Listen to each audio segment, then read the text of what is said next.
You're listening to the Bearded Theologians Beardcast, hosted by Zach Bechtold and Matt Franks. For the month of January, the Bearded Theologians will be looking at the word discipleship, and we'll be offering many views from blogs to interviews to the Beardcast focusing on discipleship making. And so we hope that you check us out at beardedtheologians.com.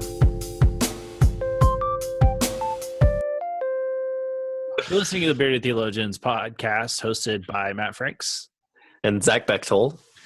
This month, we're kicking off a month of looking at discipleship, and on our blog, we have some really great blog posts lined out and some other great content heading your way this month as we talk about discipleship. We found that it's a very fitting month to do that as people are looking at New Year's resolutions and looking at ways to shape and change themselves, and we find that what a better way to do that and talking about discipleship. And so, Zach, this week we're going to talk about the meaning of discipleship, and then we'll look at a later week at a biblical understanding, and then the personal and then the communal practices of those. And so this week, as we talk about discipleship, Zach, what does that mean for you as you think about that?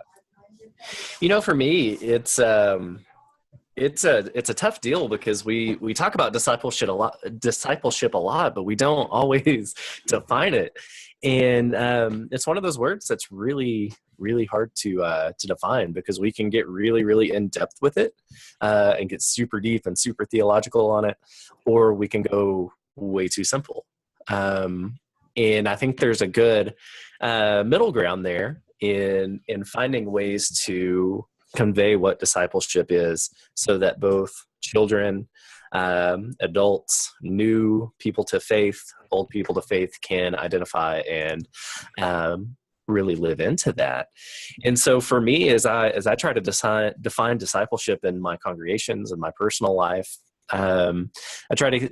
I have the tendency to make it too difficult. Well, discipleship is this, and this, and if I'm not doing this, well, I'm not really a disciple, you know? And so I'm working really hard to find that middle ground, and it being just that invitation from Christ to follow him, which may be oversimplified, but I don't think it is. That's the invitation that he made to the first disciples, and I think it's the same invitation that he makes to us, is to simply follow him.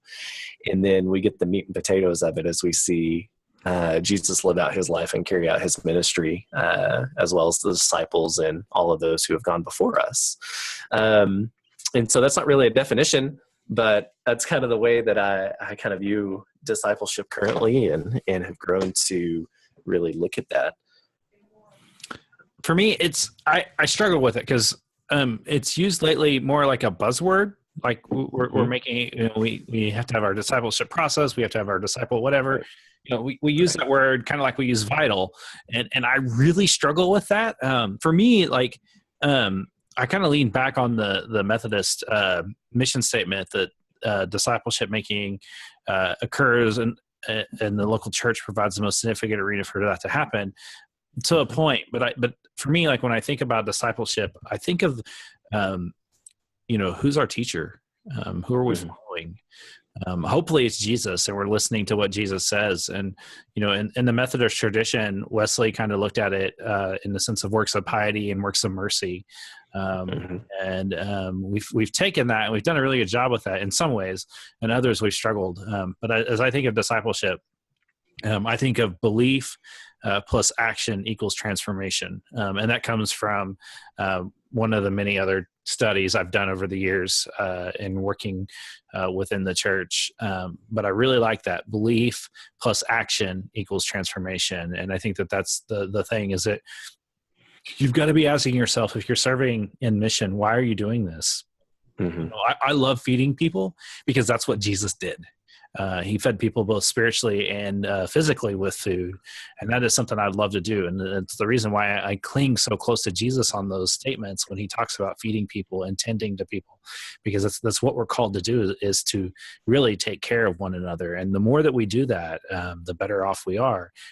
And to me, that's what discipleship is. It's nurturing people, helping people learn and understand Jesus, not only for yourself, but for the people around you that can see that you are truly a follower of Jesus. And, you know, disciple, when you boil down the word, really means learner.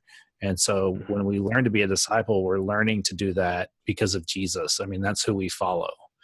And so that's kind of where I like hang my hat, so to speak. Sure. And you're right. Discipleship's become a buzzword, at least I would say in many denominations, as well as the Methodist Church. I mean, we all cling to, we're going to make disciples of Jesus Christ for the transformation of the world, but we can't often tell you how or what that is. I've run into so many churches that, well, what's your mission statement? Well, that's our mission statement. Well, what's your vision statement? Well, they're the same. No. They're not. Your vision's how you carry out your mission, right? And so, if you're going to make disciples, how are you going to do that? And what is a disciple first? And so we really do have to understand what the word means, not only as a whole for our churches, but for ourselves. And if discipleship's learner, where are we going to learn? Are we going out and reading and praying and, reading blogs and scripture and, where are we learning from people who are also disciples about how and where Jesus is calling us?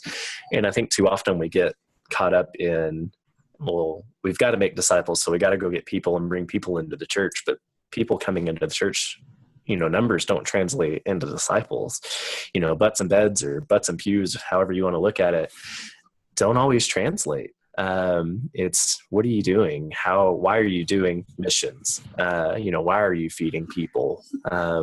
Why do you come to church on a Sunday morning? Why do you open up scripture and read and pray over it and do these things? We got to be able to answer those questions as well. And I think that's where the struggle is when we talk about discipleship. The reality is there's no magic pill to it. And that each context has to have its different take on it. And that we can't just say, well, here's the program. If you do X, Y, and Z, you're going to make disciples. It really doesn't work that way. The way to make disciples is do it like Jesus did, and to get to know the people and to love on the people, and then to help them see where God is at work in the world, and to continue to live that out in their daily lives. One of the things that we talk about around here is, how are you living God's way? And the way that we view living God's way is by living into those 3 simple rules: doing good, doing no harm, and staying in love with God. And then, part of our discipleship making process here is, how are you sharing God's story? How are you sharing with God being active into the world, not only in your personal journey, but also in the corporate world, where you see things going on and God at work, whether you had a direct hand involved with it, or if it's something that you're, you just heard and it's a great story. And then to serve God's people, I draw on, for me, the biblical basis of that is, Jesus called us to serve, not to be served. And in the midst of our struggles, no matter if we just lost a loved one, we can still be in service to other people by being maybe a shoulder to cry on, or to just be present.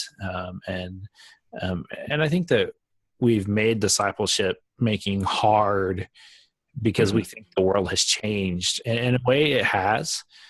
But people still desire relationships. People still desire authenticity. People still want you to be your authentic self and not to be someone you're not. And, there's that article floating around the web about what millennials want in the church, and they want real, authentic people. I think that's every generation. And I think that we can't just pigeonhole, we shouldn't just want to go get millennials. Jesus called us to go make disciples of the whole world, not just a particular age group for a particular reason. And we've got to get this notion of the future church out of our head and pay attention to what's around us right now, because that's where the harvest is, and the harvest is plenty. And if we're not going to, be willing to make disciples today, we're not going to make disciples of the next generation. And I think that's the struggle that we live into today. Oh, it is. And, and that's the thing I get, and I know you get this question all the time about, well, how are we going to get young people in the church? How do we go get, the college students, the youth, young adults? And it's not a matter of going and getting young people. It's a matter of going and getting people. And, I've told you this story, but I'll tell it to all of our listeners. I had the church that I serve is a church merger. So we have 2 campuses in 2 different towns, and our smaller campus, it's an aging congregation. It's in a town of about 1,200 people or so. And they're the sweetest little church, and they are an aging congregation, but they don't act like it, or at least they haven't in the last 6 months. And one of the matriarchs of the church asked me not too long ago, she said, I know your career, you've worked with a lot of young people and youth, and you get in the pulpit on Sunday morning. She's like, I get it. I get who you're looking at. We're old, and we can accept that. She said, but what is it like to stand in front of us and preach and just look out, and what goes through your mind when you look at us?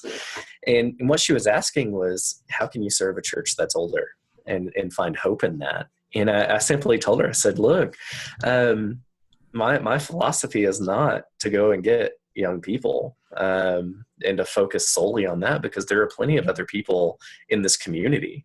And I said, if you take the demographic of our community and you look at all the stats and figures and stuff, who's here? Well, it's not young people.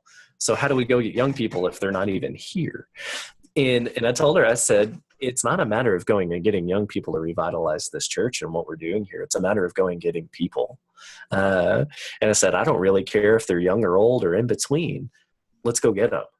And her eyes lit up and was like, well, yeah, of course. And she began to find hope in knowing that I don't think it's all about young people or going and getting the millennials or things like that I find hope in just getting people in our doors to hear the message, to hear the good news. And I think we've lost that in trying to go get the various generations and demographics and trying to boost our numbers and in worship rather than focusing on discipleship and what that means. And I think that when we think about discipleship, for me, the one book that I hang my hat on discipleship, at least I use the title because it's actually the title, is The Cost of Discipleship by Bonhoeffer. And there's several great quotes in there. And the one that kind of rings to me, and it's actually marked in my book with the only tab that hangs out of that book. But the life of discipleship is not the hero worship we would pay a good master, but the obedience to the Son of God. And I think with discipleship, we have to be careful that we as pastors and as I think laity also have this problem too. Of course, I can't speak to that because I haven't been one in a long time, but I think sometimes the pastors will make disciples of themselves versus disciples of Jesus. And I think that we have to be honest about that and say, hey, I do this because of my faith in Jesus Christ. And that's something that I always share with my congregation that I serve in, is that the reason why we're doing good things is because we are being faithful to Jesus Christ. It has nothing to do with me. I'm just a vessel that God is using, but God is the reason that we're doing this, not me. I had that conversation with one of my Wesley students a couple years ago when I was at the Wesley Foundation. We got into this conversation of discipleship, and she said, well, we're disciples of you. And it took me back a little bit. I was like, I don't like that at all. That's not why I'm here, is to make many disciples of me. Don't follow me, follow Jesus. I just the vessel in which Jesus is using to share that news, as well as you are, this person and you and everybody listening, we're, that's how God works. He works through us. But that her statement of that, and she really truly believed it. Well, you're a disciple of Jesus and we're learning from you. So aren't we disciples of you? I was like, oh no, let's not do that. I don't want to play that game because I'm just a person and I'm going to sorely disappoint you. When it comes down to it, it's Jesus. And Jesus is the one we're called to follow, not anybody else. So as we think about discipleship, and this is like, we recognize that this is one of those things that we could spend years and years and tons of stuff on. I think we'll revisit this one a couple of times. We are going to spend the next at least 3 weeks talking about it. And in our blog as well, we're going to have several blog posts. Derek Belay's wrote a great blog this week on discipleship. And next week, Ashley Franks is going to, she has a really good one on handling children in discipleship. Nice. And I'm not just saying that because she's my wife. I'm saying that she has some great years of experience. Absolutely. And she's done some miraculous and awesome things on really no budget. And so she gets it. And so we encourage you to read the blog and continue the conversation about the word discipleship and what does that mean to you in your context, and how do you do that in your church or in your community that you're part of. We definitely love to hear from you and hear your part of the conversation. Post on our Facebook page, on the Twitters, on the Instagram, on YouTube, wherever you listen to us. Feel free to leave a comment and carry on the conversation. We love having those conversations with you, and we love hearing from you. As we move forward, like Matt said, we've got a lot of content on discipleship coming out. Don't forget to check out the blog, as well as all of the other things at beardedtheologians.com. Please don't forget to share us. If you like what you hear or read, please share it on the social media, wherever it may be, Facebook, Twitter, Instagram, and so on. But we want to thank you. You can check out the website for all the blogs, the posts, the Beardcast. Also, we have really great gear. You can't get one of these mugs. It's one of a kind. But stickers and shirts and other kinds of mugs like these ones. The beards, and we have some new stuff coming out daily. Not daily, that's I oversold this. Periodically. When we have nothing better to do and the creative juices are flowing, we create stuff on Zazzle because, well, we live in small communities where there's not much entertainment, and so and all of our free time we wasted on this. It's great. That's what our wives say anyway. It is, and they love us dearly, so they're honest. But anyways, we thank you for checking us out. You can find more at beardedtheologians.com, and stay tuned with us as we talk about discipleship through the rest of January. For the Bearded Theologians, I'm Zach Bechtold. And I'm Matt Franks. Thanks for checking us out. Thank you for listening to the Bearded Theologians Beardcast. If you'd like to learn more about the Bearded Theologians or look at our other content, go online at beardedtheologians.com. And also, don't forget to pick up one of those beautiful coffee mugs or t-shirts that we have on our website as well.